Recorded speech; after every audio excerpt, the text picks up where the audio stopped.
বাংলাদেশের ক্রিকেটে বেশ সমালোচিত একটি বিষয় হচ্ছে আম্পায়ারিং ইস্যু। ঘরোয়া ক্রিকেটে আম্পায়ারিং নিয়ে বিতর্ক নিত্যদিনের ঘটনা। তাই আম্পায়ারদের দক্ষতা বাড়াতে প্রশিক্ষণের ব্যবস্থা গ্রহণ করতে যাচ্ছে বাংলাদেশ ক্রিকেট বোর্ড। দেশের আম্পায়ারদের প্রশিক্ষণ দিতে আইসিসির এলিট প্যানেলের সাবেক আম্পায়ার সাইমন টাফেলকে ৩ বছরের জন্য নিয়োগ দিতে যাচ্ছে বিসিবি।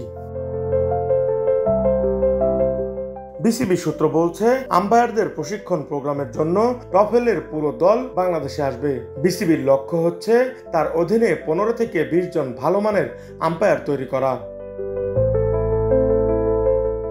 দেশি আম্পায়ারদের দক্ষতা বৃদ্ধির উদ্যোগ নিতেই টফেলকে নিয়ে আসা হচ্ছে। সোমবার বোর্ড মিটিং শেষে এমনটাই জানিয়েছেন আম্পায়ারিং কমিটির চেয়ারম্যান ইফতেখার আহমেদ মিঠু।